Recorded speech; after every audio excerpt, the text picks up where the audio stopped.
Welcome to the Legends of Iron. I'm John Anderson. Meet my co-hosts, Nick Best and Akeem Williams. We're going to have some amazing guests on the show. Buckle up tight, because we're going to be talking about the shit you're not supposed to be talking about. We're going to be discussing anything and everything it takes to become a Legend of Iron. Legends of Iron is brought to you by Muscle Bench, the creator of Nitro Test. Nitro Test is hands down the most fucking kick-ass pre-workout on the market. The question is, can you fucking handle it? Welcome to another edition of Legends of Iron. I am John Anderson. With me always, my partners in crime, Nick Best, who's sitting right next to me today, and of course, Akeem Williams. We have got a killer show for you today. This guy has been at the top of the pro strongman circuit for a long time. One intense individual, let me tell you. Nick and I both know we've competed with him and against him many times. Oh boy. He has been a pro since, I believe, 2004. So he's been in the game a long time. He had a little hiatus from the sport, but he is back now. Travis Ortmayer, welcome to the show, my brother. How are you? I'm doing well, man. It's nice to see y'all. And I gotta say real quick, you know, your setup over there. You guys are looking fancy. Who put that together? Because I know it wasn't you. Funny enough, about 30 minutes ago, so I'm in Vegas for this weekend. About 30 minutes ago, I pulled up. Terry's off shopping right now. She dumped me off here. And Nick and I started piecing this shit together, and somehow we did it. So yes, I don't know how, but we did it. Man, old dogs can learn new tricks, man. I love it. That's it. Well, brother, we're really excited to have you on the show, but let's dive right in. Let me set the stage. All right. You turned pro as a youngster, absolutely started crushing the pro circuit, and you were doing this for a long time. Then somewhere along the lines, there was some sort of penetration, outside influence that kind of took you off the wrong track. I'm going to let you tell the story. I know because I was there with you, but I'm going to let you tell the story. So talk to us what happened. You're at the top. You're literally at the top of the world competing as a pro strongman. What happened? You know, so people say there was an outside influence that kind of threw me off track. I don't know if it was an outside influence or if it was just true blue self-destruction, man. It was maybe all the above, right? Yeah, well, I mean, I guess there was some influence that gave me the choice of which avenue I chose to self-destruct. So, but I take full responsibility for my life and everything that's happened. I think, well, like you said at the beginning, I'm a pretty kind of intense individual, and I brought that with me every single time I competed. Come on. That's the year. You have your own land. You have your own land set up for you. You have Travis land set up for you. I forgot about he's that. up in Travis land. That's it. I mean, the announcers used to say, Travis, we ask him how he does it because he's so much younger. You said you literally used to tell them that you would get yourself so riled up with mind games, which you would do. Mm-hmm. You'd go from this really chill dude to look like, you know, you were like a dog with rabies foaming out the mouth. All in about 2 minutes. Yeah. You know? I did. I had a good switch that I could flip, man. And, you know, sometimes it was great. Sometimes that berserker mode really paid off. And then sometimes it worked against me, I guess. But, you know, kind of, I think what happened with that, going back to what you were talking about a minute ago, kind of that fall in the peak of my career, because I was so intense so often, every time I trained, every time I competed, and I competed probably 3 to 5 times more than any other American out there. I was always competing. I mean, I was doing 18 shows a year for several years. And I mean, in Europe, that's okay because you're just bouncing from one little, like, state almost. But as an American doing that many shows, I'm flying overseas each time and coming back. Yeah. And after a few years, I'd say really like by the end of 2011, that had weighed on me so much. several injuries throughout the whole ordeal. A really bad one in the finals of World's Strongest Man 2010 with that broken ankle halfway through the final. I chose to stay in. I chose to keep competing. I still held on for fifth, but I paid dearly for it. And competing all of 2011 was just miserable. And by the time 2012 came around, I hated going to the gym. I hated training. I was in so much just pain all the time.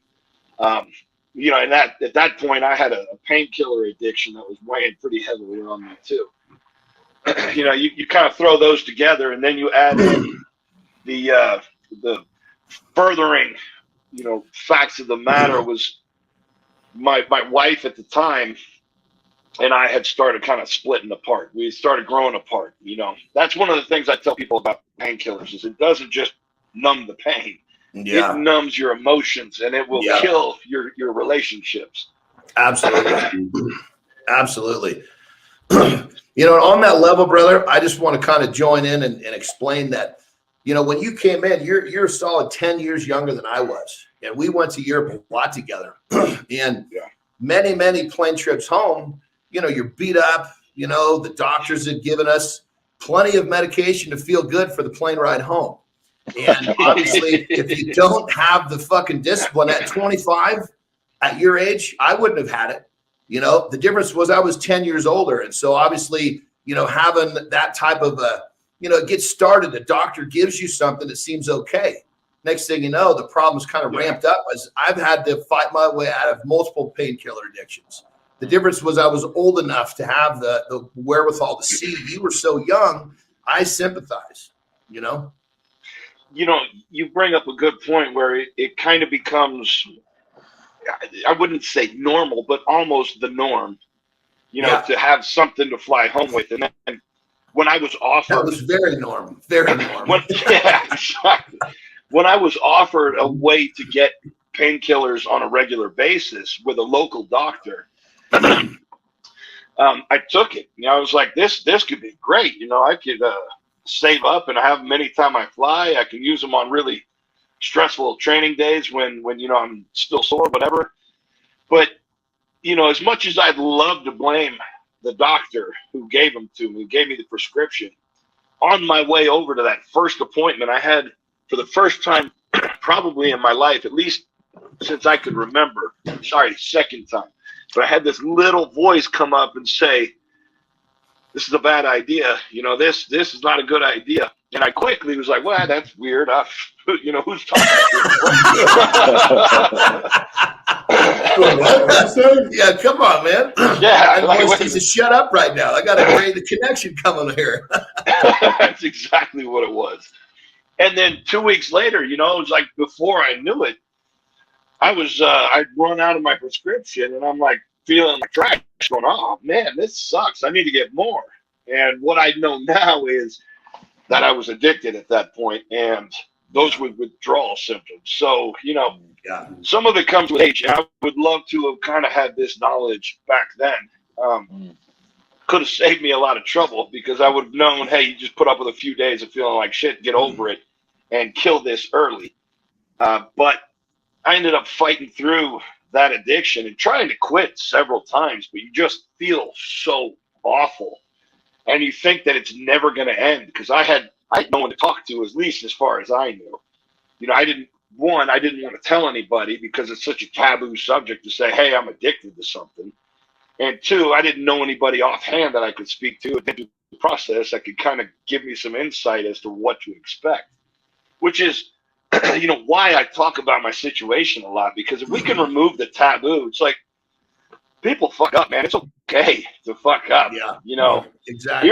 Let's get the information out there so that you don't have to keep fucking up. So you don't have to go so far as to start to kind of end up on a crash course, so to speak.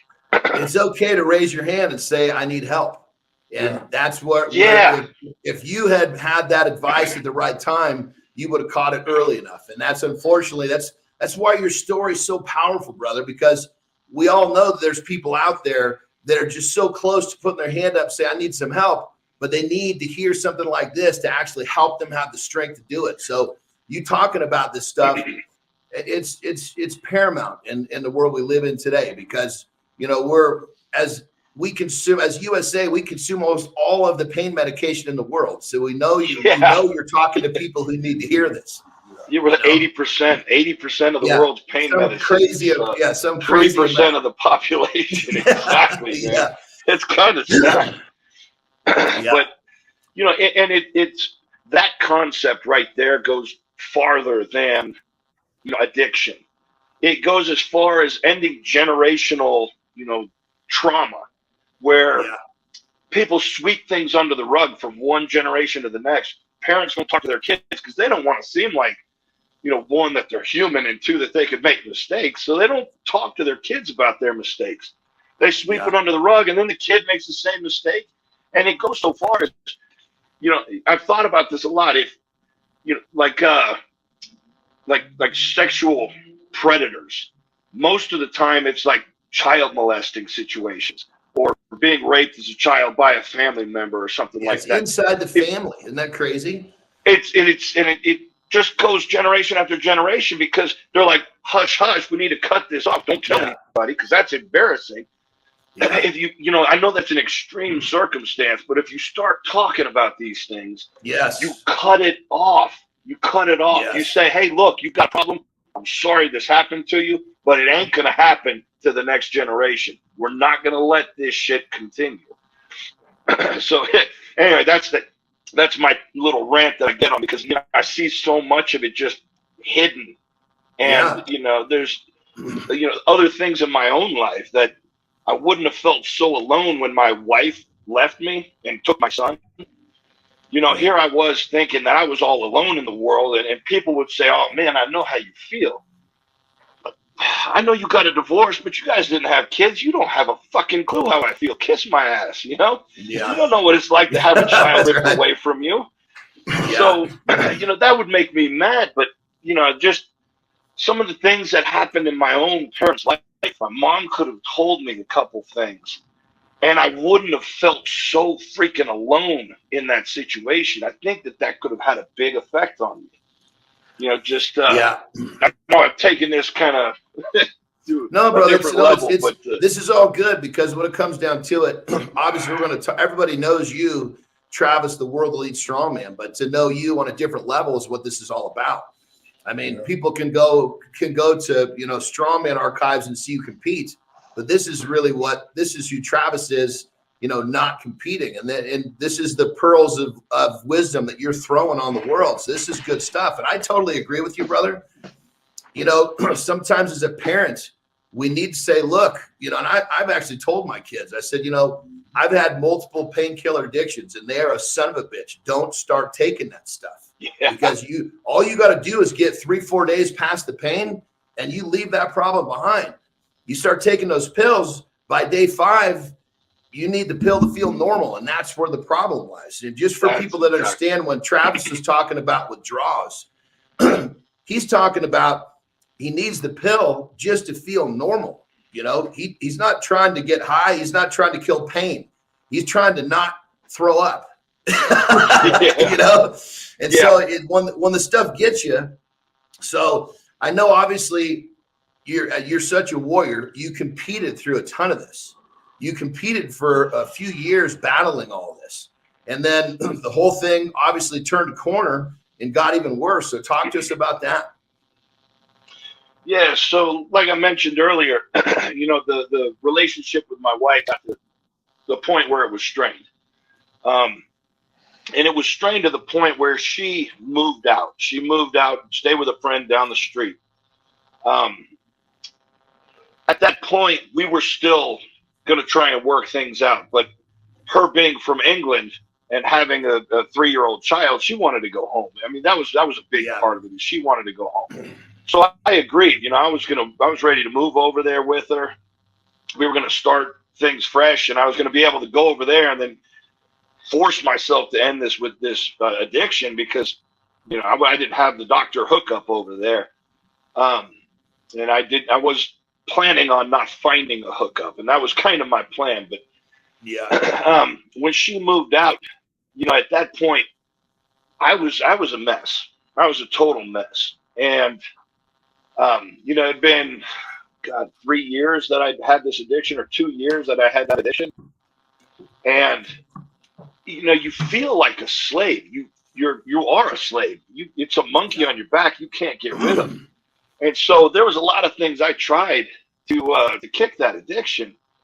And when she had moved out, one of the things I tried, and it just happened by coincidence to actually help with the addiction, was a friend of mine had offered me crystal meth.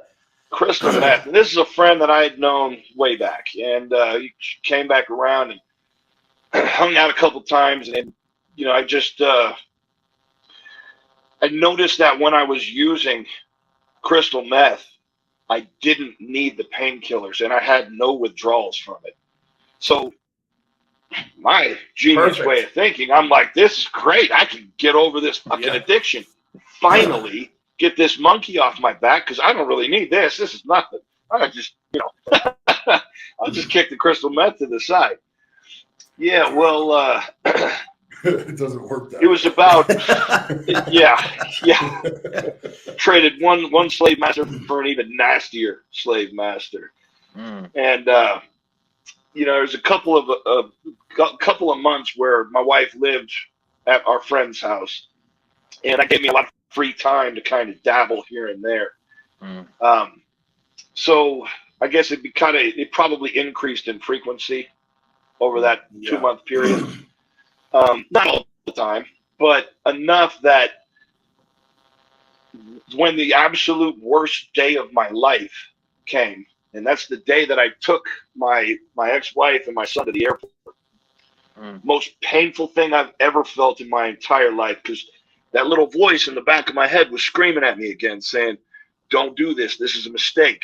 You know, the plan was take them to the airport. She's going to go over and get a house. I'm going to sell the house here. She's going to get things set up, and I'm going to move over in, you know, a few weeks to a month. But that voice just kept screaming at me, this is a mistake. It's a bad idea. And I remember, you know, pulling over to the drop-off lane, getting out, helping them with their luggage, and seeing my son. You know, he's so excited because he's going on an adventure. You know, he'd been to England before, so he knew the deal. He knew what was going on, but this was an adventure to him. He had that smile on his face. He had his little car's backpack on and a little hat, and he was cute as hell. I loved my son. Fucking loved my son. So when he grabbed his little suitcase, and then she took his hand, and they walked through those doors at the airport, and as soon as those doors closed behind them, that was like a big scar, a big gash opening up across my heart. I felt it like rip open and just tear my soul to pieces. That moment shattered me. It hurt. It hurt so bad. I mean, I've had some serious injuries. I had a leg infection that got septic. I had rhabdo at the same time. That was the worst pain I'd ever felt, but it was nothing compared to the pain I felt that moment. And it was so bad I had to pull over on the way home and just kind of gather myself for a few minutes. But when I got home, I said, all right, Travis, you know, this hurts. This sucks so bad. Tell you what, you can get as fucked up as you want for a week. Just get stupid, hang out here in the house, don't go anywhere, get as high as you want, and after that, we're going to get straight. We're going to start getting motivated and get out of this. That week turned into 4 years. Wow. That was that was it was a perfect storm of just shit that could go wrong. And that was through the middle of the show that we tried to film too, right? Yeah, that was kind of at the beginning. God, see, that was part of it. You know, for those who don't know, Nick and I, we had started working on a reality show. This is 2012, like August of 2012 or September of 2012. And you, me, and that show, exactly. Yes, that's right. Would have been a fun show, but I think it was canceled because the Duck Dynasty guy screwed up and said something publicly, and his manager was the one who was going to be our manager, and so he got blacklisted. But anyway, so just during that whole shooting, that time shooting, I was forced to have this smile on my face and then relive every fucking moment of that, because they wanted that on TV. They're like, how do you feel now? And I'm like, well, honestly, I want to go out and just kill myself because I'm not happy. I'm fucking miserable, and I've got this, in their eyes, brother, you were the perfect character for their television show. They weren't thinking about what you were going through. They were thinking about good television, which is unfortunate, but you had to deal with all that. And brother, when you're sitting there describing what you're going through, when you said, I got home, for me, that's where I just did I felt my heart drop to my stomach, because you're home in your place where your family's supposed to be, and you're by yourself, So, that term, the silence was deafening. Yeah. You ever heard that before? So when I walked in and closed the door, it was silent in my house. And it was like overwhelming. That silence was just unbearable. Oh my God. And, that's when I decided, okay, we're just going to get fucked up for a week and try and drown this out. But yes, a perfect storm of things that could go wrong. So, at that point, obviously my wife had taken my son and left me. I wasn't training because I was just miserable with injuries and like my ankle hurting and all that stuff. And I was just lost my passion, basically. I've been working out since I was 11 years old at that point. And now I was when I was like 28 or 29. So the majority of my life had been spent training. So wife's gone, son's gone, training's gone. What's that? No, now people don't realize you would drop down to like 242. Not by that point. I was still at 285 or so. Okay, because we still about 285, but I had like 4% body fat or something. I got pretty lean. So when we put you on the scale while we were filming, you were only 242. Which for a strong man, realizing he's that light would have been made it even worse. It made it crushing. So, I'd lost my passion for life. I lost my career because I wasn't competing in strongman. I was so beat up. I didn't want to do it. And then, within a few months of just being totally off my rocker, I'd driven friends away. I had driven family away. And, just one thing after another, one loss after another loss after, things being taken away from you. And then it got to the point where I was losing my house. So you talk about this downward spiral, just negativity all the time. And every time I turned around, I caught myself thinking, I've lost this, I've lost my house, I lost my wife, I lost my son, I lost my career, I lost blah, blah, blah, lost. And I'm focusing on the negative. And it wasn't until a few years into it, this had been late summer, maybe fall of 2015. So several years of being lost in this drug-induced haze. I finally got to a point where I would say this was my rock bottom. You never realize it at the time, but I was sitting in my house. My house was kind of a mess. Not kind of, it was a mess. It was a tweaker home. Shit everywhere, and it just wasn't clean. And I'm looking around, I'm miserable. And it was another time. So all through those few years, I was calling my son all the time. And then gradually they would answer every other day. And then it would turn into 3 days apart. I wouldn't be able to talk to him. And then turn into like once a week that they would answer the phone. And so this was a time where I had called, and it was another time I'd reached the voicemail. And voicemail, God, that sweet English woman on their voicemail was just awful. It was like a little knife sticking in your heart every time, because it's just another time I don't get to talk to my son. And so I got really down. I was really depressed. I started thinking, I can't talk to my son. I'm going through this negative spiral of I've lost this, I've lost that. I don't want to be here anymore, man. I can't take this. I was just broken.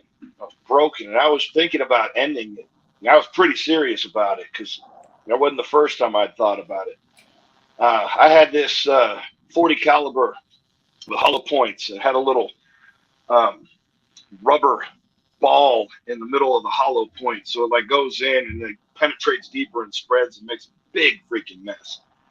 So I was going to use that. I had the gun in my mouth. It's such a shitty thing to talk about, but you know, you got to relive it a little bit each time you tell the story. Brother, just so you know, brother, you're doing it. What I know, this is tough, but this is people that are hearing this, that have gone through this, they need to hear this, brother. So your character is unbelievably strong right now, because you're recanting a pretty tough time in your life. So we're very appreciative of you doing what you're doing. I appreciate you saying that. You know, so I was about to end it. I was right there on the verge, and this little thought popped into my head, and I thought, what about the poor bastard that's going to have to clean up this mess? Yeah. And my sick sense of humor was like, that's funny. that's funny. You actually found humor in that. Well, there was a little hope there. You had a little sense of humor. There's a spark of hope. Yeah. I find it interesting that was the one time you decided to listen to the little voice.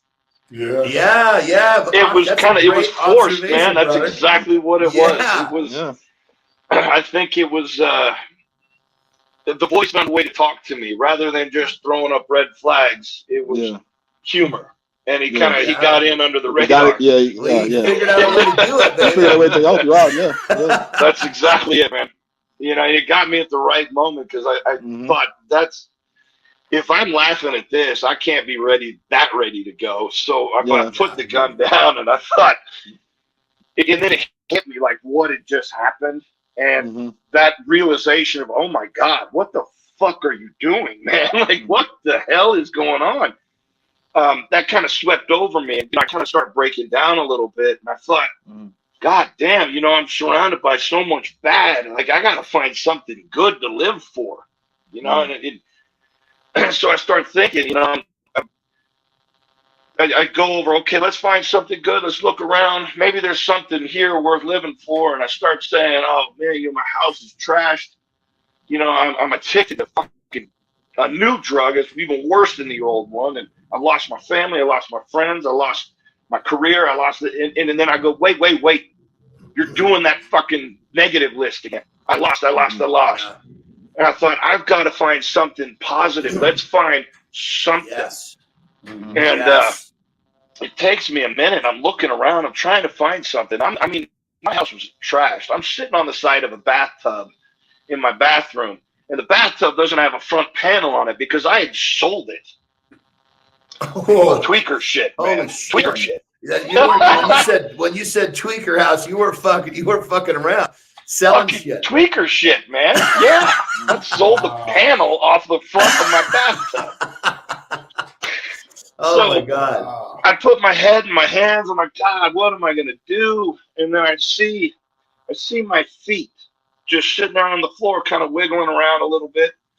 And they were kind of messed up because I had been shooting meth for shit, you know, most of that time. I went straight to it almost. Went from smoking to shooting in a matter of maybe a month. And, you know, because it's all about efficiency, and that was just quicker and easier in my mind. So when you're looking at your feet, you were doing it to your feet. Is that what you're saying? Well, no. But what happens with meth is it just kind of settles down in your feet, and it just causes blisters and, you know, dried skin and cracked skin. You looks like shit. Yeah, for me anyway, it looked like shit. And so I'm thinking, God damn. Well, at least you know what. They may be messed up, and they're pretty messed up. But I can get the fuck up, and I can walk out of this goddamn hellhole right now. I don't have to be here. Yes. And right then, I'm like, oh, God, there's right here, the pit of my stomach, this little surge of joy comes up into my heart and, like, warms my chest. Went, whoa, what the fuck was that, man? Like, I hadn't felt happiness in years. And that was so powerful, so freaking powerful. I just sat with it for a while. I'm like, all it took was just realizing I got my own 2 feet. I could be free if I need to be. Yes, brother. So yes. I went to bed. I got up the next day, and I'm goose like, pimples. I'm covered in goose pimples right now. I'm not shitting you, brother. This is fucking This is a powerful. very powerful story. This is fucking powerful shit. Look at that, Dick. Yeah. Look at that fucking chicken very powerful skin story, all man. over me. Oh my Very god. powerful story. That's fuck, man. I'm like cold That's all awesome. of a sudden. that's a Fuck. lot of chicken skin too, man. Jesus Christ. It's a big arm. Brother, I mean that little turn, that little moment you described, that's gonna save many lives. I can feel it right now. You know, It saved my life, and it taught me that, and taught me a really important lesson about gratitude and how simple gratitude can be. Mm-hmm. You find the littlest thing and hold on to that gratitude, because the next day when I got up, I wanted that feeling again. It's the first time in my life I'm motivated to find good in my life rather than see it for all the negatives. So I look around and I think, let's keep it simple, Travis. My hands, I got my feet, I got my hands. With these hands, I'm still strong. I can go anywhere and I can do anything. and those I are got big that little fucking surge. strong hands, man. Those are a pair of big fucking meat hooks. Let me tell you. But I got that feeling again. And so Yes. I went with it, man. And the next day I went for a Yes. third thing. On the fourth day, I went for a fourth thing. And here's when I learned something pretty crucial. On the fifth day, I couldn't find a new thing to be grateful for.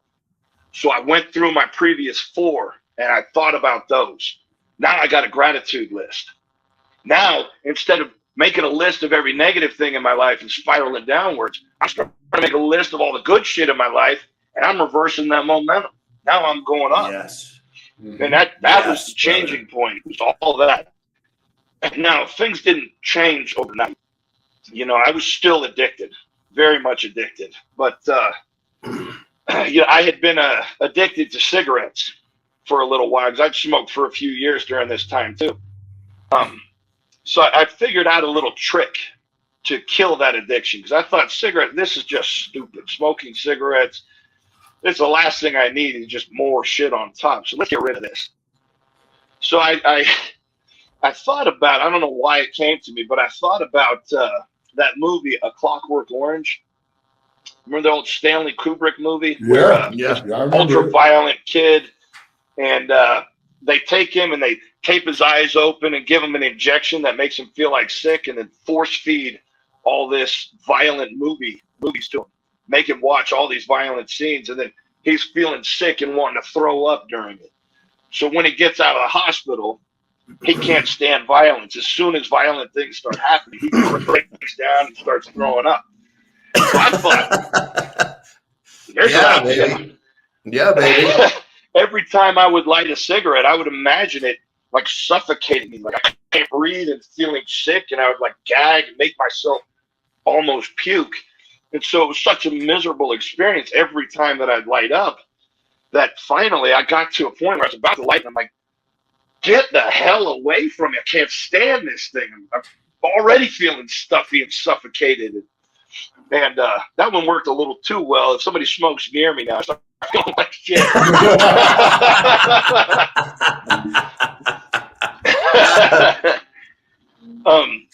But I thought, you know what? If it could work for that, it can work for the meth as well. So at that point, that part had happened before the lowest point in my life. This was actually earlier in 2015 when I figured this out. When I would shoot up, I imagined it burning my arm, and it didn't take long before I started feeling actual pain, and I stopped shooting up. So I had pretty much stopped shooting up. I think I had actually stopped maybe a few weeks before that lowest point, long enough that I still had fucked up feet, but I wasn't shooting at the time.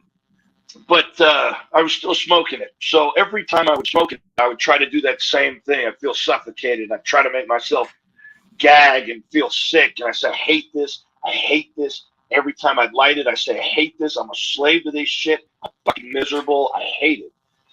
And then just gradually, it took a lot longer to get rid of that one. Obviously, it's a little more powerful addiction. But I carried that, you know, and with the new momentum of finding all this positivity in my life, spinning things for the better, that was a pretty powerful tool, because now I'm armed with, you know, positive emotion and confidence. Yes. And it made trying to get over this addiction, it gave me a little more, you know, ammunition, I guess, so to speak. So that was mid 2015 when I had that breakdown, and it was only a month later that I was kicked out of my house. That was one of the things that caused the breakdown. You know, I was losing my house. So it was a month later that I got kicked out of my house, like September of 2015. A lot of people think that was the rock bottom, but, you know, I know the rock bottom was that moment on the bathtub. Yeah. What actually happened when I was kicked out of my house was, because I had this new way of thinking, finding the good in everything, I thought I can turn this into a good situation. So I knew it was coming. I knew it, you know, I had limited time. I was packing my stuff and trying to get into a storage unit. I started just putting all the bad energy in the house. I said, this is my prison. This is my prison. I can't escape this prison. I know I can't, because I just can't get out of here. I can't make myself leave. So I know I'm going to be forced out. So this is my hell. When I can get free of here, things are going to change. My life is going to be better. I know it's going to be better. And then sure enough, they came, you know, a couple months later, kicked me out. And, you know, when you're evicted from your home, they take all your stuff and then ransom it back to you. Or they auction it off. Ransom it back to you. Oh, my God. Otherwise they auction it off. So, you know, I had to pay the money to get my own stuff back. And during that time, I was, you know, packing things away in the storage unit. And this storage unit is the one that we actually had trained at. Nick, you'd seen it. You'd been there. Yeah, I've been in there. Yeah. We trained there, strongman, for 12 years, 13 years. So I knew the owners pretty well. And, you know, the first night that I was evicted, I had nowhere to go. And so I went to the storage unit, and I had some stuff in the bed of my truck. So I started putting it away, and I didn't know what to do, where to go. So I just stayed there in that parking lot. And I ended up staying there the whole night.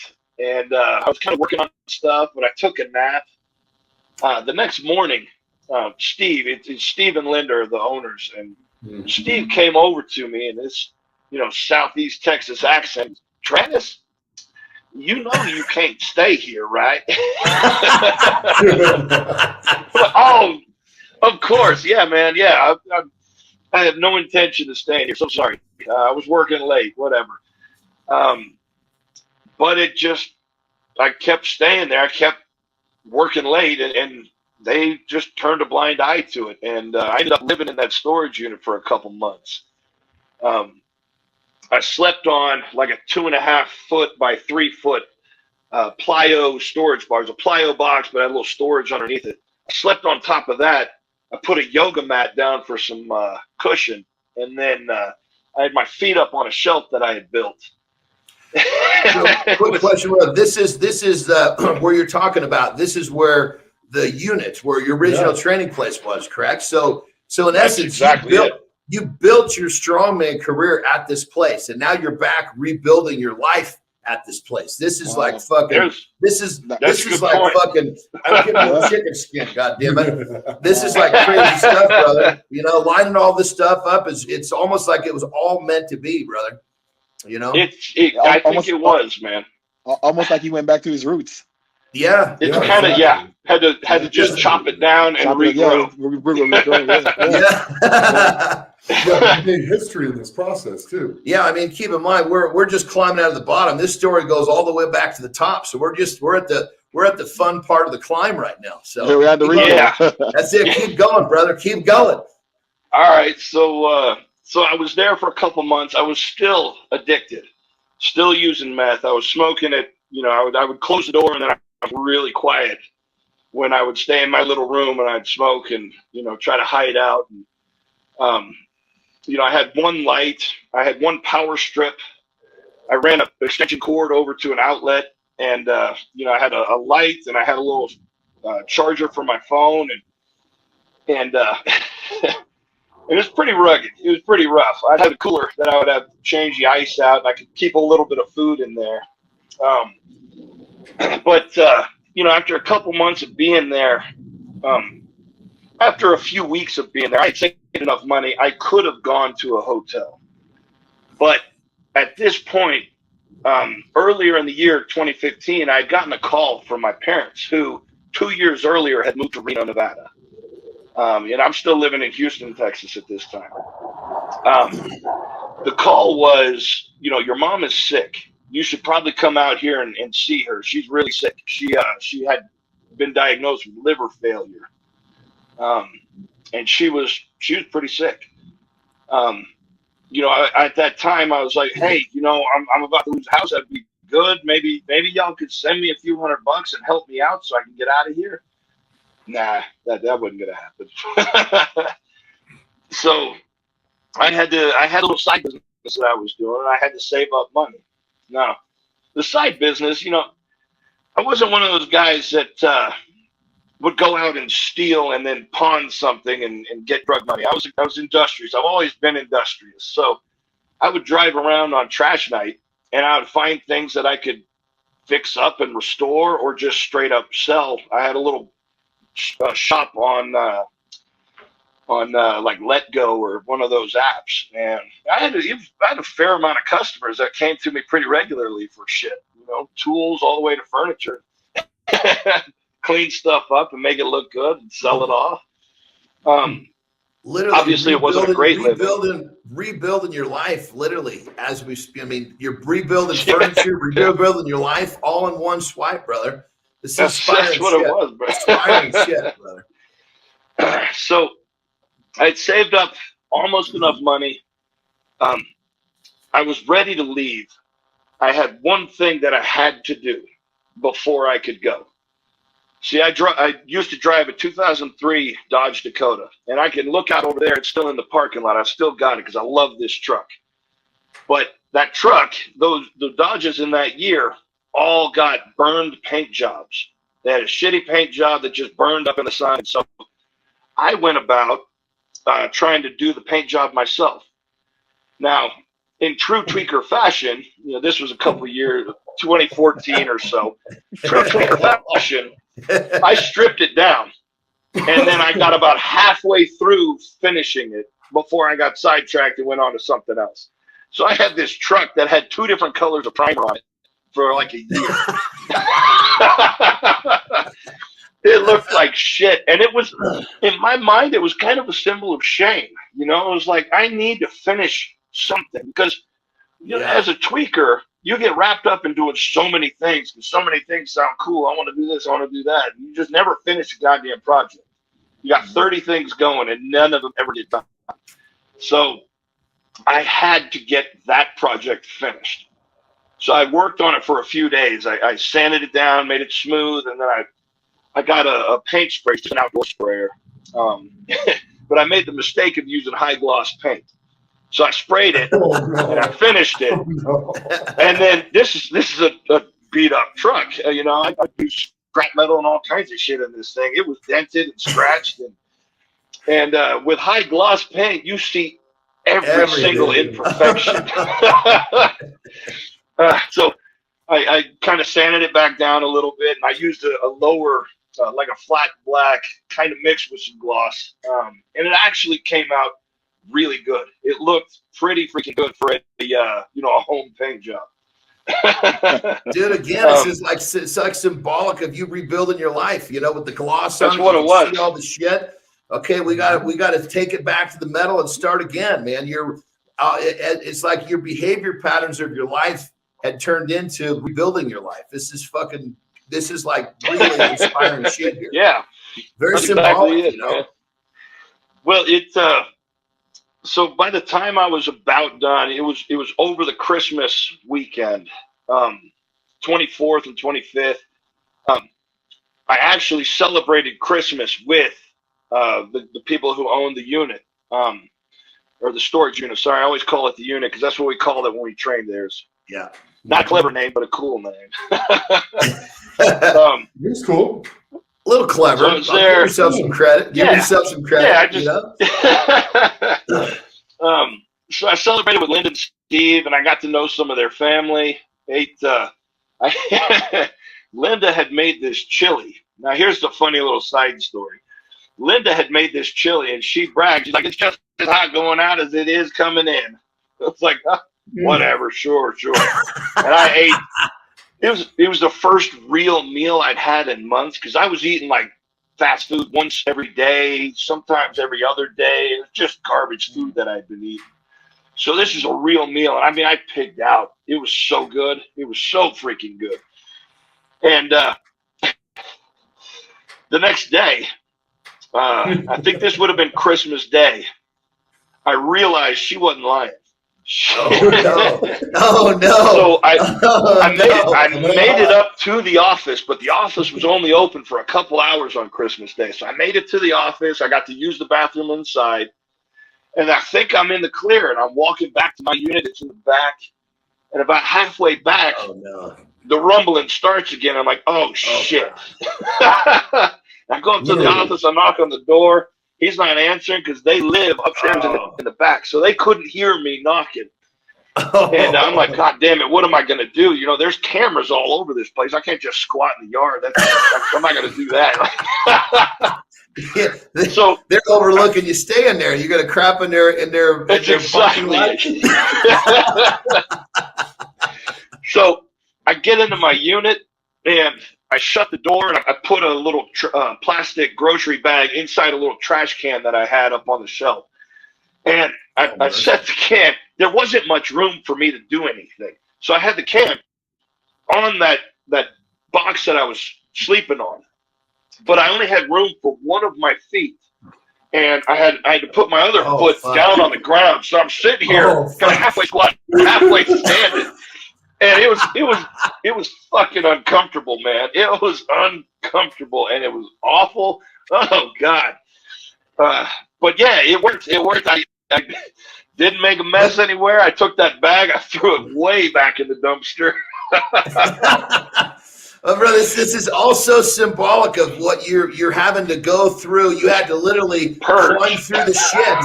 You had to purge the shit, climb through the shit to get back. I mean, everything you're describing. I mean, I have to imagine plenty of people have gone through addiction and had some level that you've said so many things that people can relate to, brother. So again, my hat is off. Your character is very strong for being able to recant all this, and we thank you very much. So, you know, keep rocking, brother. This is inspiring stuff.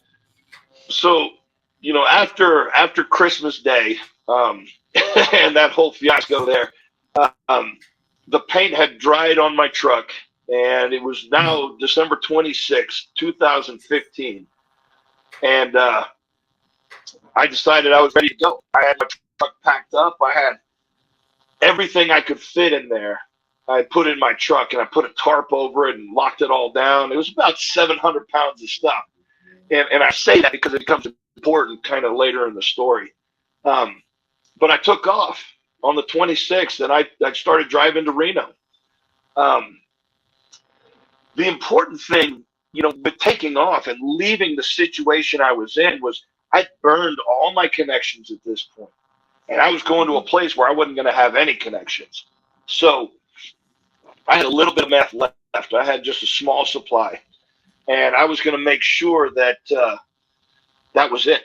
So I had to dole it out. I had to kind of really watch what I was doing and then taper off as much as I could. And I took 10 days to do it on this drive. I started out and I would drive when I wanted to drive. I'd sleep when I wanted to sleep. I went wherever I wanted to. You know, and for the first time in my life, I drove through snow and can't believe that I didn't fly off the side of the road because it's a 2-wheel drive pickup truck. But I think all that weight in the back is what saved my life. So things just happened to work out for me because I was finally on the right path.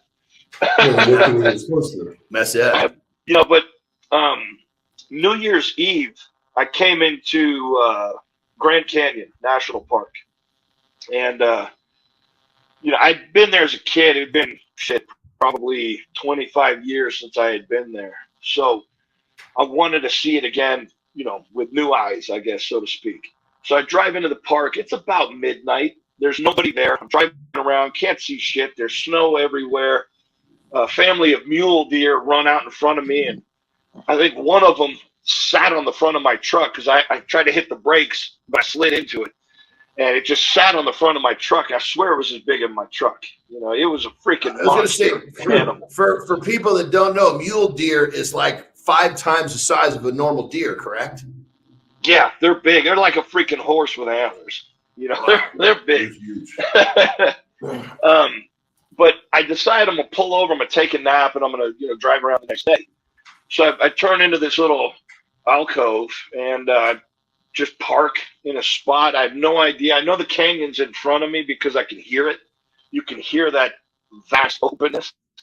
But it's so deep you can't see the bottom anywhere. I had a flashlight that was supposed to work for like 300 yards, and I still couldn't find the bottom of this thing.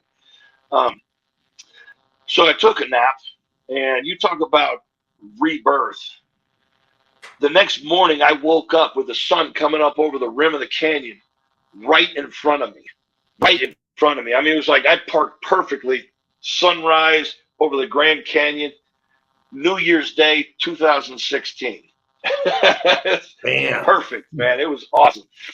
I'll never forget that moment. And then I spent some time there. I spent some time at Zion, and that has become one of my favorite places. Zion's beautiful. And then I rolled into Houston or Reno on January 7th. January 5th, 2016.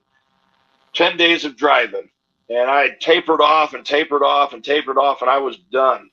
By the time I got into Reno, the meth was gone. I had no plans of getting more. And, one of the things that I should note, when you try to get off meth, because I tried to kick that habit a couple times, you get a depression that is unlike any other. It is soul crushing. You have no energy, no drive, because your dopamine is gone. And I didn't have the option to crash. I didn't have the option to stop. I didn't have the option to feel bad or sorry for myself or slow down. I was on the road in the middle of nowhere. It was me and only me.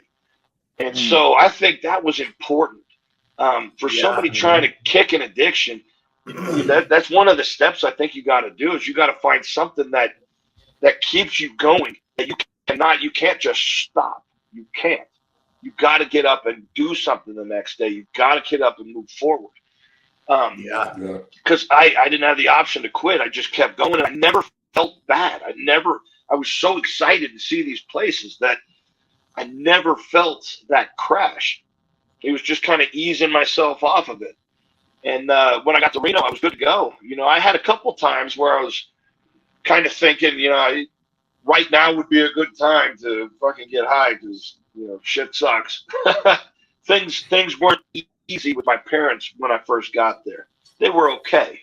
But there was definitely a little bit of, hesitation to just allow me back into their lives. And I felt the same way. I didn't want to just allow them back because I felt, abandoned in a way because everybody had ditched me at the same time. So I had a lot of animosity, and I'm sure they had theirs. And over time though, that went away. About a month later, my mom had one of her big episodes where she ended up in the hospital for a couple weeks because of the liver failure. She got real sick, and my dad had to work. He was working in Tahoe, which is like an hour away. So he had a long drive 5 days a week. And it was up to me to go see my mom and take care of her. And, I was helping around the house. I was trying to make food for my dad.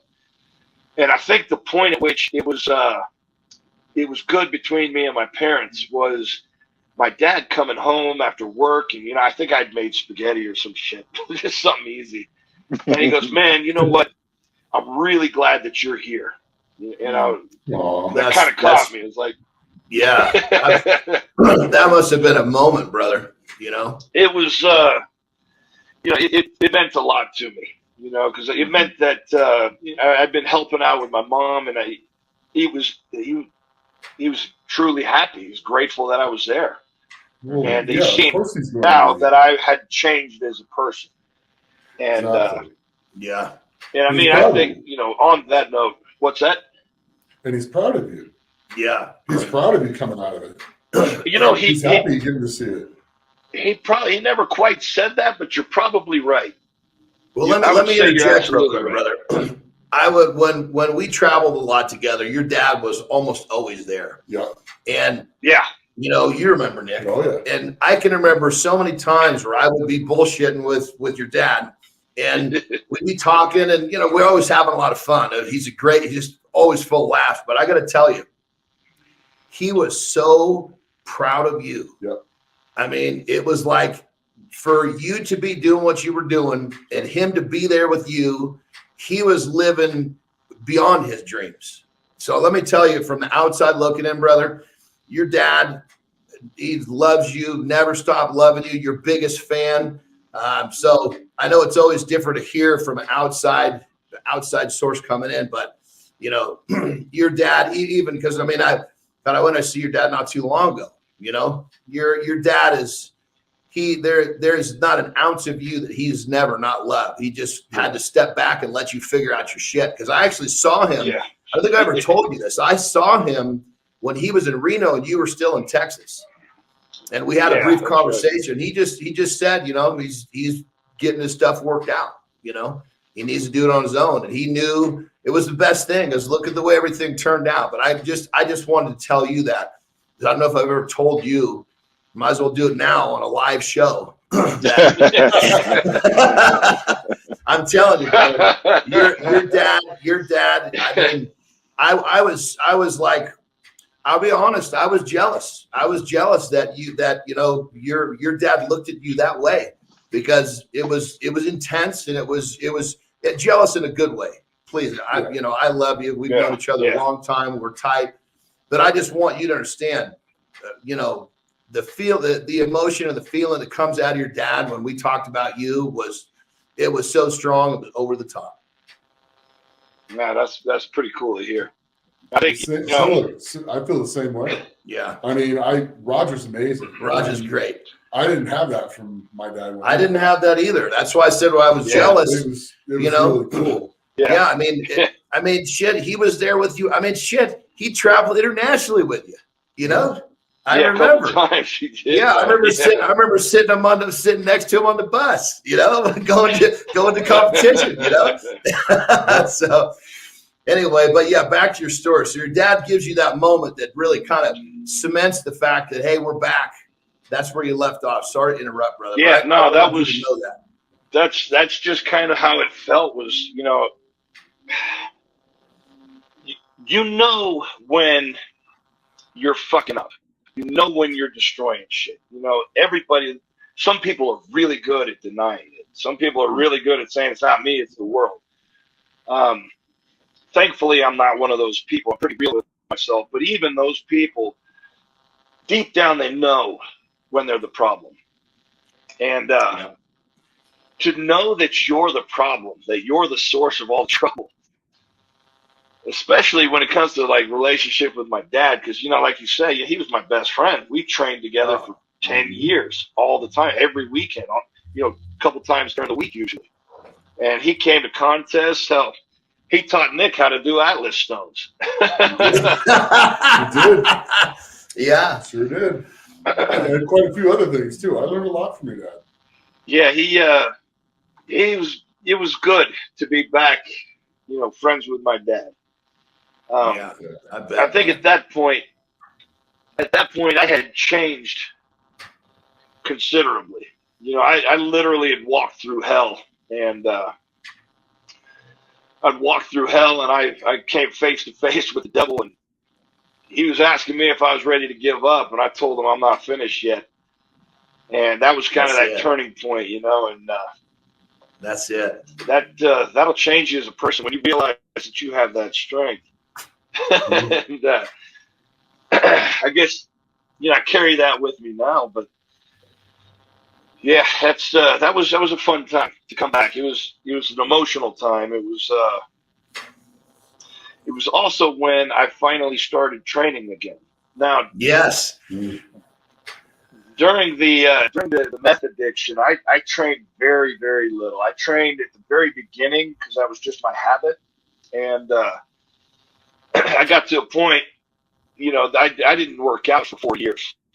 Basically, I went to the gym maybe a handful of times that first year, but the remaining half of the first year and 3 years after that, I couldn't stand training, so I never went. And you guys knew me at my heaviest. I was 340 pounds at my heaviest. Yep. Cock strong, baby. Yeah.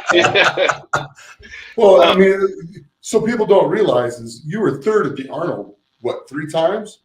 And twice, and then I was third twice, and then fourth that year, 2011, with a still broken ankle. And no mistake about it. You were at the top of the international house. You know, you were a top player in the international circuit. There's no question about that. Can't be argued. That's not up for debate. Yeah, you know, fifth place at Worlds 3 different times. That's it. That's it. And starting to train for the first time again after 4 years must have been kind of an interesting step back into it. You know, when you talk about all these pieces that fall into place and like fate almost driving it, I remember at one point during that hell, and I was just thinking to myself, when is this going to be over? When is this nightmare going to be done? This is awful. You know, that little voice, he popped up and he says, you're going to start over. It was just so quick and so small. And it just, you're going to start over. And I'm like, I knew exactly what that meant. I knew that I was going to start over. Everything that I'd done with strongman, I was going to lose. I was going to have to rebuild it. Now, when I did my very first contest in 2002, I weighed 227 pounds. I could have gone in the lightweight division. I chose to go with the heavyweights, and I've never regretted that decision. But 227 pounds. The day that I walked into the gym for the first time, I was 227 pounds. Oh my God! Oh my God, brother! It's like life is just reloading with this wisdom, so that when you get back in the same spot, you won't make some mistakes. It's unbelievable. This story is like, I got to tell you, all of you listeners, if this story doesn't help you with some sort of problem you're having, you need to rewind and listen to this story again, because you're missing something. Because I don't know how we could have a more inspiring story going than we do right now. Look at all these things that have lined up. This is crazy, brother. It was kind of a wild trip, you know, but I remember my first workout, I did 50-pound dumbbells for 7 on incline bench, and that was it. That was all I had. I was weak as a kitten. As a kid. A couple days later, I came in. I did 405 deadlift for 3 reps. I went home, and I thought I had broken my back. I was like, what the fuck did I do? Oh, I can't move. I'm stiff as hell. It's 405. This is 40% of my max. What the hell? How am I going to ever get back to the top? Because I still had this idea I was going to climb back up. And, you know, that little mountain in front of me just got a whole lot higher.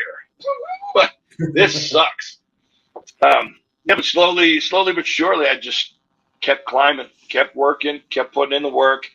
I tried to remember to enjoy the process rather than expect too much. But true to Travis fashion, I got a little crazy a couple of times, and I started thinking where I should be rather than where I was, and I started pushing weights too hard. And after about a year, I got to a point where I was training really hard, and then I had a slew of injuries. I had like 8 different injuries in the course of 3 or 4 weeks. I tore my pec twice. Just a little rip and then a bigger rip because I didn't freaking take time to fix it. I hurt my shoulder. I tore my hamstring. I tore my other hamstring, and I tore a little chunk of my bicep doing stones. Like, holy shit! Now, what the hell am I going to do? How can I do this? I'm falling apart. So, I actually went to a friend of mine, a guy named Dustin Speed. He's a really good powerlifting coach and strong dude. And I think, John, you've met him at some point. Yeah, absolutely. Yeah, he was kind of your first coach coming back in. That's right. And that was the first time I'd ever had an actual coach. And he helped me a lot with figuring out my programming and putting some sanity into my programming. And, because remember too, when you were going like you were going at 25 is different than where you are now. You were what 35 at this point? 30. Roughly? Yeah, I think I was about 35. Yeah. Yeah. So a decade of difference is a big with your body like that, you know? Exactly. I had two things going against me. I had the crazy mentality of, berserker mode, and then I had expectations of where I should be. Yeah. So I thought weights that I've done before is what I should be able to do now. And I'm looking at guys that are competing like, well, they're pulling this much. I need to be pulling more. And that just led me to putting way too much weight on the bar way too frequently. But so it took me about 2 years. I started training in January of 2016. I did my first contest in October of 2017. It was America's Strongest Man. And it was a heavy freaking show. They had an 1,100-pound yoke, press medley. I had a 250 dumbbell, a 400 axle, and a 400 log, 800-pound deadlift for reps. Because after this whole, you started coming back. We crossed paths again. I was announcing at one of Ode's contests at the Fit Expo. That was what was your second contest after America? That was the second one. Yep, and you tore your hamstring in that 3 one months too. later. You tore your hamstring in that show too, did you? Yep.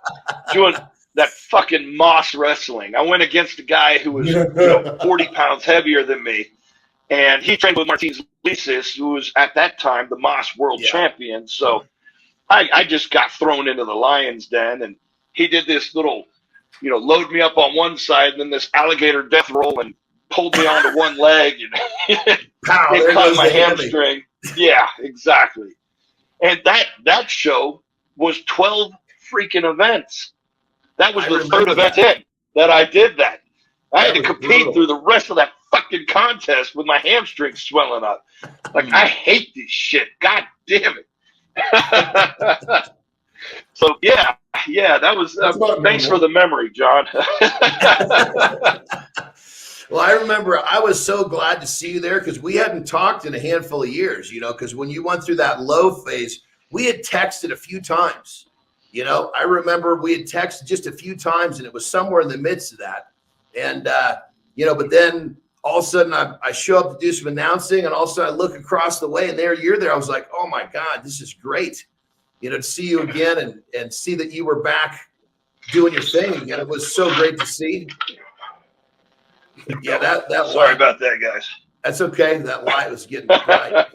There we go. It's coming through. I can't even put the damn screen on. Well, that big meat hook of yours is doing the job perfectly. Your portable window shade is working well.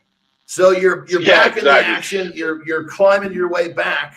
Obviously, you had a handful of years, but let's get to the high five moment, brother. You basically got back to the top. It took several years, and busting my ass in Champions League and then some of the American shows. But yeah, and you started paying a lot of attention to what you were eating, which made a big difference in your development, your recovery too. That's when it was it was later on in the year after I had seen you. Yeah, we did a seminar, and you came down and did some talking at the seminar. Yeah, and then I decided I needed, a coach who knew more about strongman and what I needed to do next, and that's when we started working together. Yeah, because I remember at the Fit Expo, I remember you walking in with a goddamn Subway sandwich, and I said, "God damn it, if he's going to get back where he wants to go, we're going to have to get some steak in his hands and get the Subway out there." Yeah. So, I mean, that was probably, the second biggest turning point in my coming back. One was Dustin helping me. Two was now, taking on your diet program. And then, the knowledge that you've got, it just expanded my foundation. Yeah. I started competing better, started winning shows. And then 2019 happened. I ripped my shoulder and had to rehab that, but I stayed on that diet. And I think it was probably the most successful rehab that surgeon has ever had, because I talk to him all the time. His name's you bounced Dr. out Webster. of it quick, dude. You bounced back so fast, it was unbelievable. Well, I had a little bit of help from COVID, because 2019 was out for sure. I had to take the supraspinatus, which had just ripped clean off the bone. They had to anchor that down with 4 anchors drilled into the bones and sutures going through the tendon. And it took a little while to rebuild that, but I got full range of motion in that arm, and it's probably the best feeling joint I've got in my entire body, to be honest.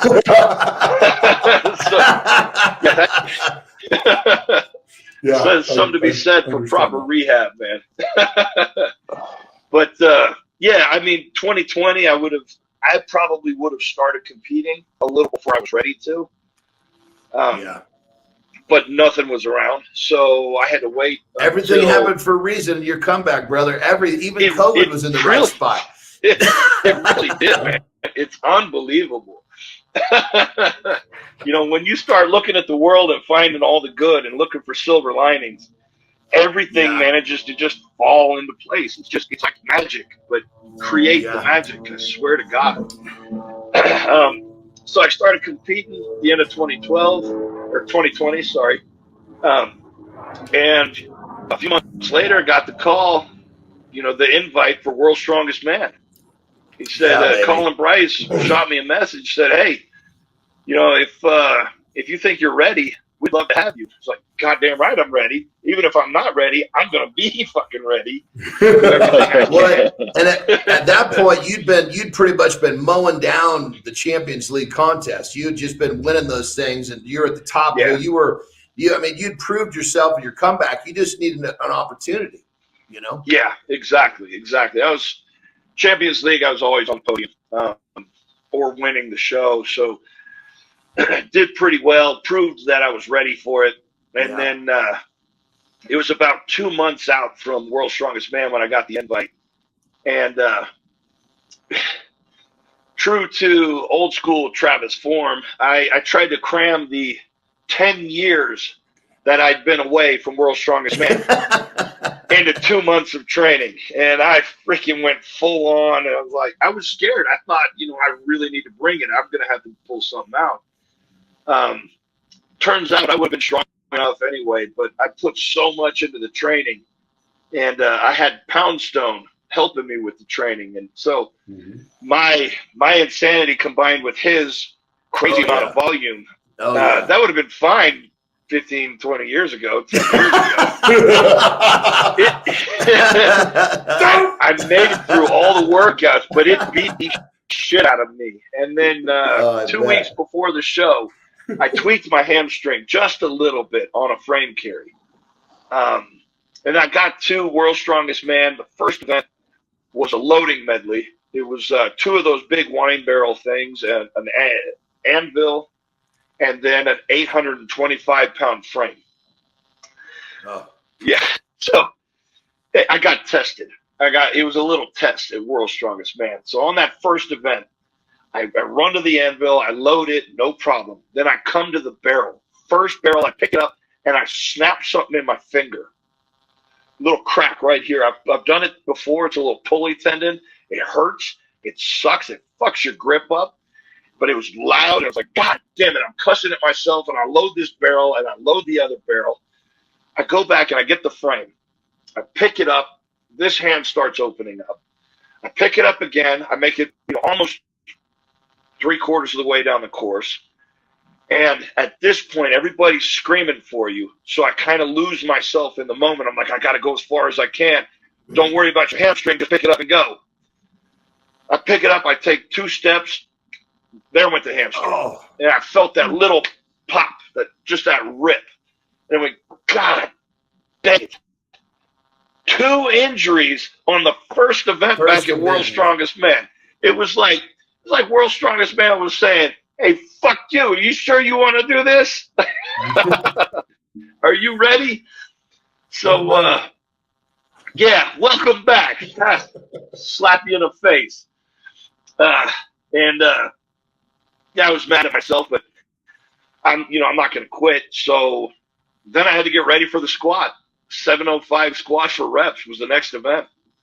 And I'll be honest, in warm-ups, I almost didn't do the event. I remember talking to the coordinator and telling her, look, I don't know if I can do this one. I might have to drop out. And as soon as I said those words, I said, ooh, Yeah. no. Yeah. Saying that out loud just hits you in a different way, didn't it? It was a disgusting feeling. And I was like,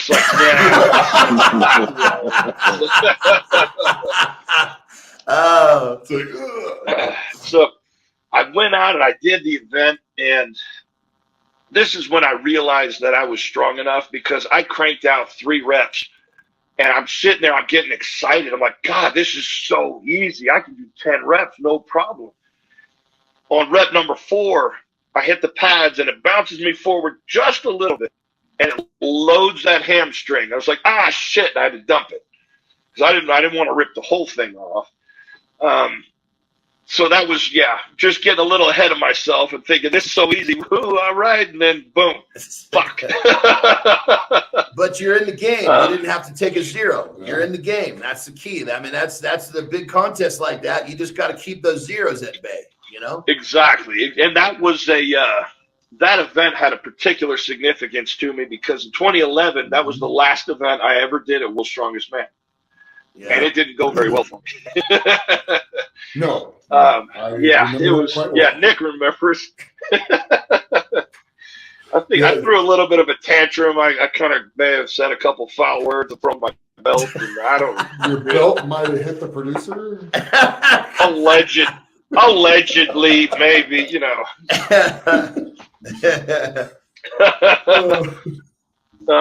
That she was such a bitch anyway. Jesus Christ. Well, you said it. I'll disagree with your words. She was not the most friendly person. She and my ex-wife, they were both from England. They did not get along. They hated each other. So that woman made my life miserable every time I was there. She made everybody's life miserable, Travis. She hated she hated everyone, including the athletes. She's just an unhappy person, Anyway, I don't want to trash her too much. The best part was in China in 2013, when we got out to the remote site, we ran out of water. Oh, fuck. Okay. Oh, I heard China was a nightmare. Yeah, and so we ran out of water at the site, and Barry Frank was walking around, and there were 2 of the wives in the medical tent with heat stroke. Oh, and Barry's like, what's going on? Why are they in here? We're like, we have heat stroke. Well, and there's no more water. We can't even give them our water. We get in trouble if we have them our water. Barry's like, come with me. Walks around the back, and there's a whole pallet of water in the back for the film crew. So we got to take all that. Hiding? Yes. That was her last World's Strongest Man, by the way. Well, I've got this to say, man. At World's Strongest Man last year, it's been completely I was so surprised with the crew and everybody there. They were awesome. They were fucking awesome people. I had such a good time. They were actually cared. They actually, they did their jobs and they enjoyed the process, and they made it more fun for the athletes. They made it just an incredible experience. So I was really grateful that I had the chance. Brother, again, listen to this. Listen to the repetitious. Way back before your problem, you're competing at the highest level, world's strongest man. You're having the time of your life. You go down to the depths of almost knocking yourself off and having that moment where you realize you can stand up and move forward, all the way climbing all the way back through crapping in a bucket in a storage unit because you don't have a bathroom, getting yourself off drugs and getting back to world's strongest man, having a great fucking time. If that doesn't summarize this fucking loop, I don't know what does, my brother. That's exactly it. I'll tell you the key, the theme to all of it is gratitude. It's learning gratitude, being grateful for everything. You start looking at the world, like I said earlier. I was looking at the world for negative things, and everything that I've lost, everything that had been taken from me. When I finally started focusing on gratitude, I started looking at the world for all the good. It's like I took off one lens and I put on a completely different lens. I'm looking at the same scenery around me, but I'm seeing a completely different story. Man, that's the life-changing part. And that right there, that is a pearl of advice that can help anybody that's having a tough time. It's just a change of lens, change of perspective, and that's powerful shit, brother. And I got to tell you, exactly. I'm just me personally, and I know everybody, we all are, but I just got to say, I thank you from the deepest parts of my soul for sharing this, because I know none of this is easy for you to talk about, but the amount of people that not only on this show, but you've helped, you've told your story other places too. It's helping people, brother. So again, man, it shows how strong you are, how strong your character is to do this and share all this with us. So really fucking cool, brother. Now here's a question I got for you. I'm really, really interested to hear your answer. Okay. We got a time machine for you. You can climb in that son of a bitch, just like the movie Back to the Future. You can dial in the time and the day. You can go back into your life, you right now, and tell younger Travis one piece of advice. What time, where do you go? What day, what time, what is the old Travis doing? And what does the Travis you are right now tell the young Travis? What is that piece of advice? I've thought about this a few times, and sometimes I wonder if I'd actually go back in time, if I would change anything, because I kind of like who I am now. Now I know how hard I am. Fucking beautiful, brother. That's big.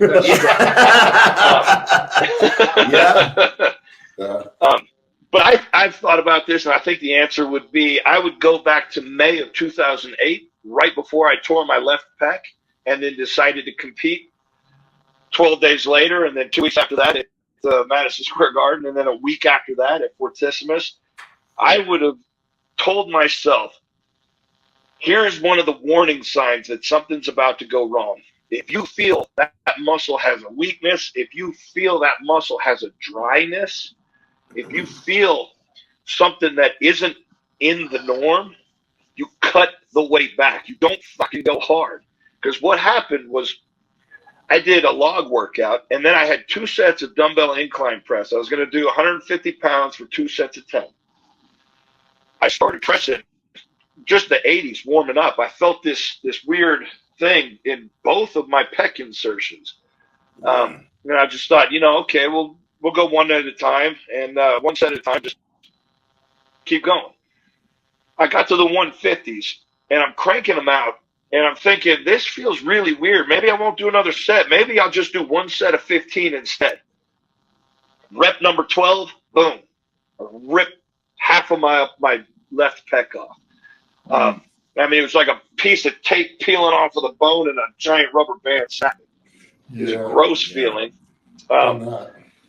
It sucks, man. But I never got it fixed because the day before, Marcel had gotten me a Champions League Holland a flight, $1,200 flight.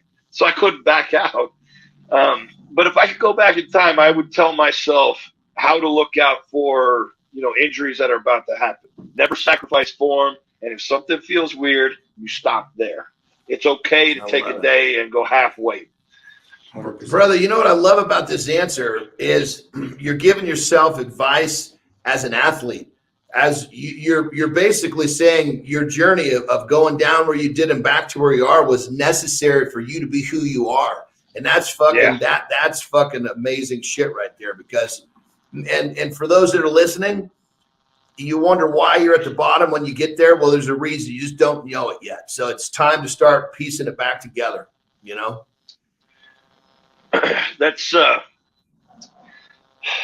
you know, like I said a minute ago, there's a certain strength in knowing how hard you are to kill. And I wouldn't want to change that path. As painful as it was, as you know, just awful of an experience as it was, I can always say when I die that I did not live a boring life. Most people have. Yes. That is true. They've got here's their highs, here's their lows. This is their you know, realm of feeling and existing. I've had the highest highs, I've had the lowest lows. I've lived all through here, man. The whole fucking spectrum, the whole fucking thing. Well, dude, I got to tell you, man, this has been, we've had you here for already 90 minutes. It feels like it's been 15 minutes because your story's been so inspiring. Mm-hmm. But one more question before we sign off here is everybody knows Travis Ortmayer, the world. I say your name wrong on purpose, by the way. You got it that time, though. I did. I introduced your name properly, too. I wasn't going to do that to you at the front of the show. Anyway, everybody knows you as the world-class athlete that basically had a little spell away and came back and did it again. So that part, that goes down in history, right?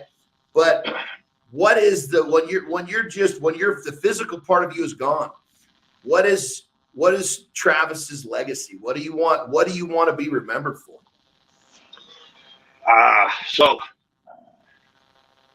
I want people to be able to look at my life and realize that they can do anything in theirs. Yes. Because I'm just a regular guy. I was a fat kid. I was a dorky kid growing up.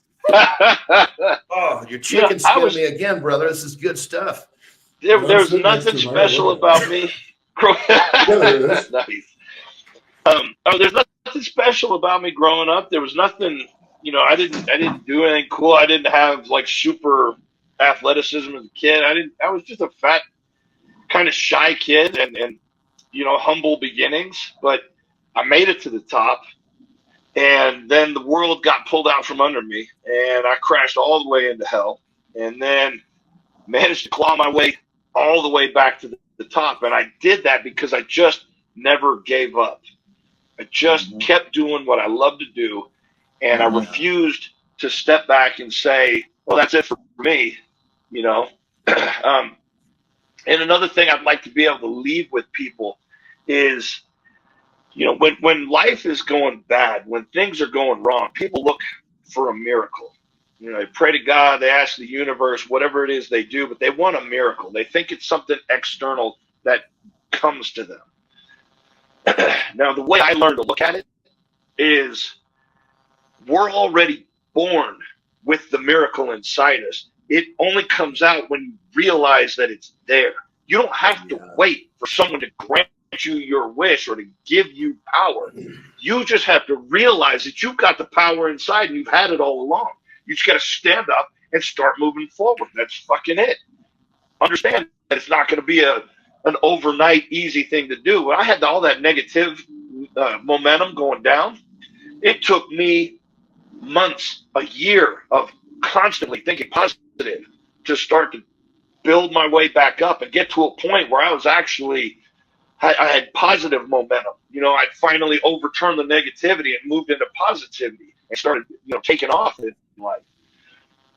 That didn't just happen. You know, I prayed plenty of times for a miracle, but it wasn't until I realized I've already got it. It's time to start living it and time to stop wishing for it. Take action. Now is the time because it's already freaking there. That's what I want to be like.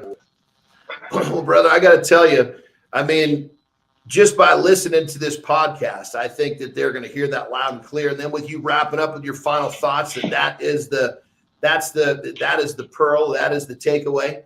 I got to tell you, brother, I can't thank you enough for, taking the stuff that's hard for you and putting it on the table for other people's benefit, and again, I've said this many times. I'll say it again. It shows, it's a true testament to your character. And, I can't thank you enough for coming on here and sharing all this stuff with us. This has been amazing. Well, I appreciate y'all having me on, man. It's been fun. Oh, Shooting shit with some old buddies. Yeah. Nice Well, to meet a new one. And we've been on here for 90 minutes. It seems like 15, So. I know. Your story was. You're just kind of getting to know Travis. Tell us what you've been thinking the whole time. I could see it in your eyes. You're soaking this stuff up. Tell me what you're thinking, brother. My first impression when he came on, I wasn't expecting this. Yeah. But you start speaking, I was just like, no lie. You start speaking, I'm like, holy shit. Yeah. It was truly inspiring, entertaining, and you are one tough, strong, amazing person, man. Believe it or not, you are. I appreciate that, man. I appreciate that.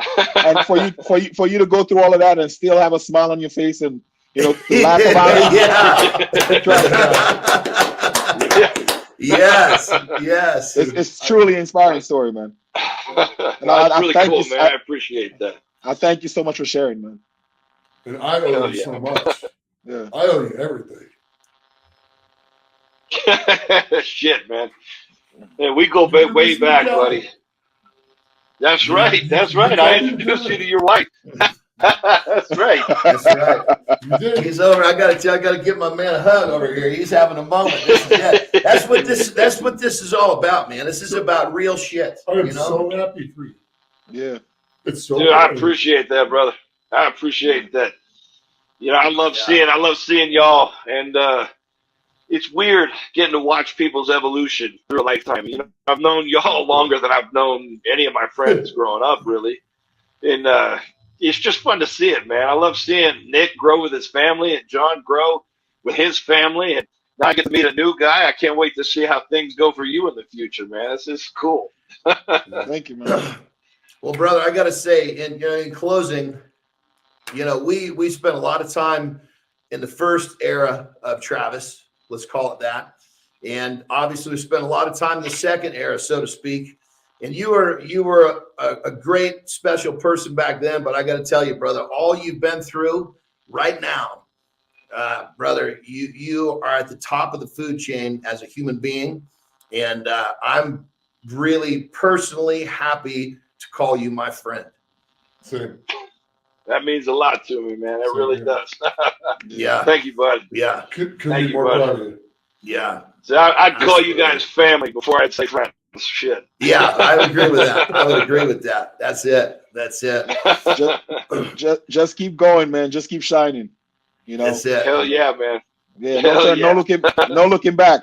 You know what's funny? I was actually watching this episode of Steve Harvey, and he made a very good point, right? He said when you're in the driver's seat of a car, there's a rearview mirror and there's the windshield. If you keep looking in the rearview mirror, what happens? Oh yeah, you start running into shit, right? You're on that path right now, my brother, where all you got to keep doing is just looking in the windshield. Every once in a while, you can look in the rearview mirror. You can look in the rearview mirror and look at the stuff that you pass. You can look in the rearview mirror and look at the stuff that you pass. But always remember, keep looking in the windshield. That's right. Keep moving forward. That's the best piece of advice. Keep looking forward so you don't run into shit. That's fucking perfect. Exactly. That's fucking keep moving forward, man. Real talk. Yeah, man. I just look forward. I can share some of this wisdom with my clients. I'd like to make sure that they don't have to take the same pitfalls and mistakes that I've made. Well, before we wrap up shop here, brother, tell everybody what you're doing and what's next for Big Travis Ortmayer. I do a lot of online coaching. I love working with athletes and sharing my passion. That's one of my favorite things. as And far he's as learned from some good competitions, coaches too, so he's got some good knowledge. He's that's learned from some good coaches. That's right. That's right. And I keep these coaches because even coaches need coaches, and I know That's that exactly right. I am absolutely no exception to that rule because I got to have somebody reining my crazy ass in. That's for sure. That's it. But hopefully we go to World's Strongest Man this year. Hopefully I get another shot to prove myself because last year I was there. I got my feet wet. It was so overwhelming. I didn't perform as well as I wanted to. Well, I brother, think let I me can tell do a you lot something. better. I'll bet my left arm that you'll be at World's Strongest Man again. That's not a question. You're only 40. That's not a question. It's not if, it's when. So let's just leave that whole thing alone. It's not cross his finger. It's just, when's it coming again? That's the only question, bro. So just like Ox said, you just keep doing what you're doing, man, because this has been fucking awesome. I'm getting chicken skin again. Jesus Christ. And it's not like I haven't heard this story before. You're my buddy. We've talked about it, but the way that you're putting it out for the people is just, it's fucking lighting my heart up, man. This is inspiring shit. So brother, again, thank you. We all thank you. We all had a great fucking time. And there you have it, everyone. There's another edition. Oh, go ahead, Ock. I'm saying, who's to say, man? You might be able to try to sell that story to Netflix or somebody that want to make a movie out of this shit. Yeah, it's a very inspiring story, man. Yes, very true. I've been told to write a book. I may write a book someday. Why not? Why not? Yeah, absolutely. Why not? Absolutely. You have a story to tell, and a lot of people would be interested in hearing it, man. So why not? Yeah. You ain't got nothing to lose. If it can help people, dude, if it can help people, I wouldn't say it makes it all worth it, because goddamn, I swear that none of that shit's worth it. It sucks so bad, but it certainly makes the burden a lot easier to bear if I'm helping others through their process. And I agree with Ock. You should totally do something like that. But again, you've been telling your story. You told it on World's Strongest Man. You're telling it again here today. You've told it in a lot of other platforms. So, brother, you're doing great work with helping people, and I fucking love you for it. So keep up the good work, man. I appreciate it, man. It was a lot of fun being on. It's good to talk to you guys. Well, I guarantee you're coming back. So you're one of those you're one of those guests that you got no choice. Even if I got to come to your house and sit next to you like I'm doing with Nick, we'll drive up. That's right. We'll do it together. If you say no, we're gonna fly Ock out here. We're gonna get Ock from the East Coast, and we're gonna road trip to you. We're gonna tie you down and do another episode, because that's how good this shit was. Let's do it, man. Let's do it. Right, I love it, everyone. man. All right. Well, there you have it, everyone. Another edition of Legends of Iron, our first live show, and I cannot think of a better way to kick it off with our guest today, Travis Ortmayer, telling everything about his journey. Here again, we're here to be real. We're here to be raw. We're here to inspire you to become the best versions of yourself. And I don't know how today's episode cannot help you have a better look at life in some way, shape, or form. So again, everyone, thanks for watching. Thanks for listening. We'll see you next time. Legends of Iron is brought to you by Muscleman, the creator of Nitro Test. Nitro Test is hands down the most fucking kick-ass free workout on the market. If you fucking want some, come fucking get some. Can you handle it?